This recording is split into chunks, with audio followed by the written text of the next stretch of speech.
Assalamualaikum warahmatullahi wabarakatuh.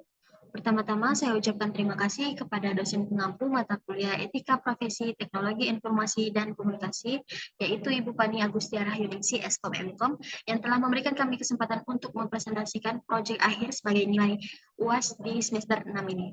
Tema yang akan kami bawakan yaitu tentang pelanggaran privasi.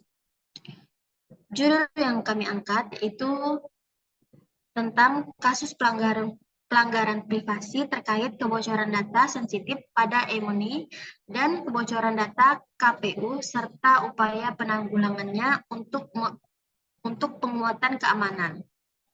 Sebelum masuk ke materi, izinkan saya untuk memperkenalkan anggota kelompok saya.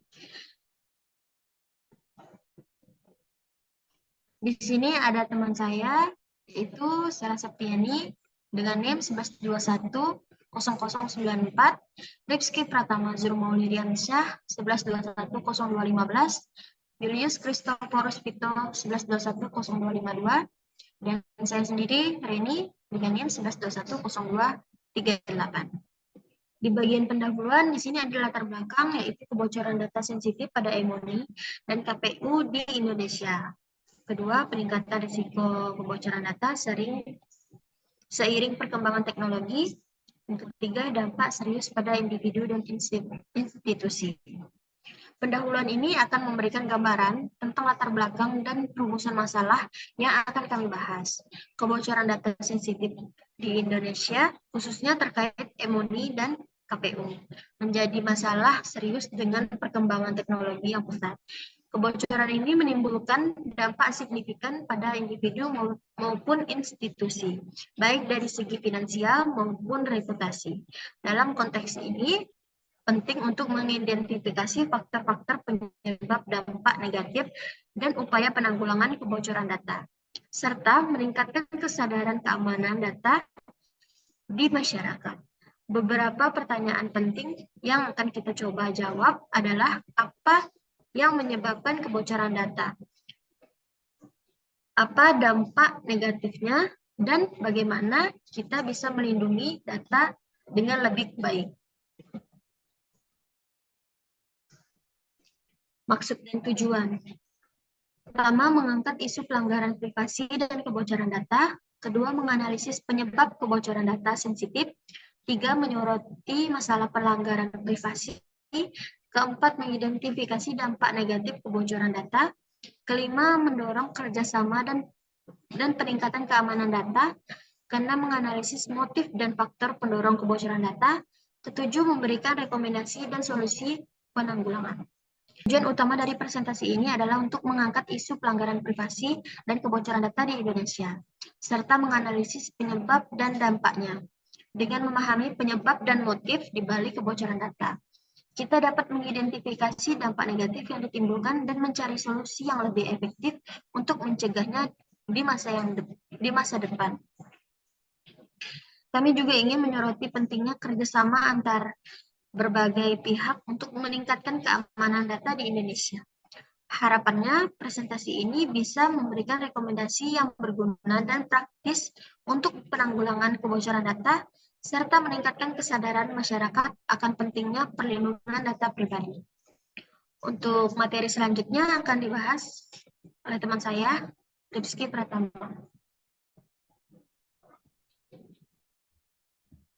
Oke, baik. Slide selanjutnya.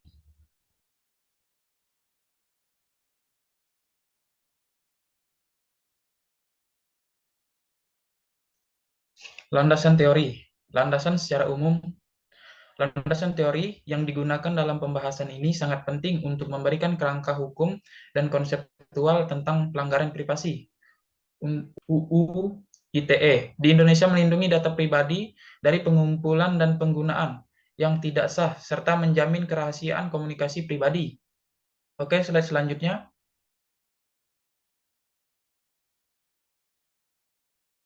Landasan teori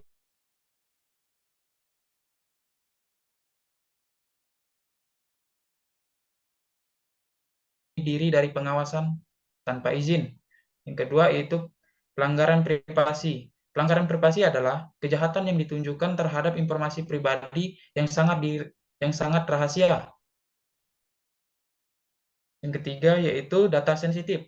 Data sensitif mencakup informasi tentang etnis, pilihan politik, agama, data kesehatan, dan data pribadi seseorang. Yang keempat, e-money. E-money adalah media yang menyimpan nilai uang secara elektronik. Yang kelima yaitu KPU atau Komisi Pemilihan Umum. KPU adalah lembaga negara yang bertanggung jawab atas pemilihan umum. Dengan memahami landasan hukum dan teori ini, kita bisa lebih jelas melihat bagaimana kebocoran data dan pelanggaran privasi terjadi, serta langkah-langkah yang dapat diambil untuk menanganinya. Oke, selanjutnya penjelasan akan disambung oleh teman saya, yaitu Sheila Septiani. Terima kasih kepada rekan saya. Saya akan membahas tentang pembahasan di slide selanjutnya. Di dalam pembahasan saya akan menjelaskan satu-satu jenis macam-macam pembahasan, yaitu yang pertama yaitu jenis-jenis pelanggaran privasi. Di sini ada 3 poin pelanggaran privasi, yaitu pengungkapan informasi pribadi secara sengaja, dan kedua rekaman dan pengunggahan tanpa izin, ketiga penyadapan atau memata-matai.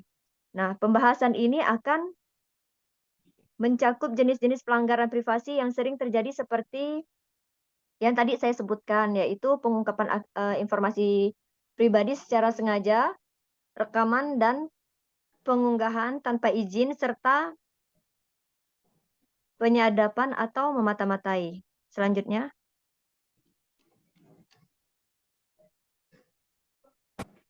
bagian kedua yaitu motif. Motif di balik pelanggaran privasi ini bisa beragam, termasuk keuntungan finansial, balas dendam, dan tujuan politik. Memahami jenis-jenis pelanggaran privasi dan motif di baliknya membantu kita untuk lebih waspada dan mengambil langkah-langkah pencegahan yang tepat. Kemudian yang ketiga yaitu penyebab. Berikut ini adalah beberapa penyebab utama kebocoran data, yaitu kelemahan sistem keamanan, kurangnya kesadaran pengguna, dan serangan phishing. Yang keempat adalah penanggulangan. Untuk menanggulangi kebocoran data, ada beberapa langkah yang dapat kita ambil. Pertama, menggunakan kata sandi yang kuat dan unik untuk setiap akun. Kedua, mengenkripsi data agar lebih sulit diakses oleh pihak yang tidak berwenang. Ketiga, memantau aktivitas akun untuk mendeteksi aktivitas yang mencurigakan. Dan yang keempat terakhir, meningkatkan kesadaran tentang pentingnya keamanan data di kalangan pengguna dan staf kantor. Langkah-langkah ini dapat membantu melindungi data kita dari kebocoran dan penyalahgunaan. Oke, kemudian yang selanjutnya akan dijelaskan oleh teman saya, yaitu Julius Christophorus Ito. Terima Baik, kasih dulu selanjutnya ya. saya akan melakukan pembahasan pada dampak keamanan dan kerjaan masyarakat. Di sini dampak dari kebocoran data tidak hanya dirasakan oleh individu, tetapi juga oleh masyarakat luas, ketidakamanan data, dan dapat menyebabkan risiko penyalahgunaan informasi pribadi, seperti pencurian, identitas, atau penipuan. Selain itu, kebocoran data dapat menurunkan kepercayaan masyarakat terhadap institusi yang bertanggung jawab atas keamanan data, seperti juga kekhawatiran akan privasi. Mereka yang terancam. Oleh karena itu, sangat penting untuk menangani isu ini dengan serius dan segera. Slide selanjutnya.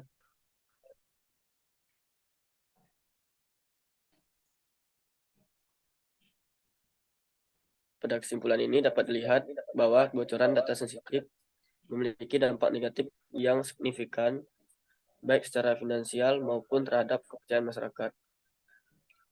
Oleh karena itu, sangat penting untuk memahami penyebab, dampak, dan solusi perlindungan data pribadi.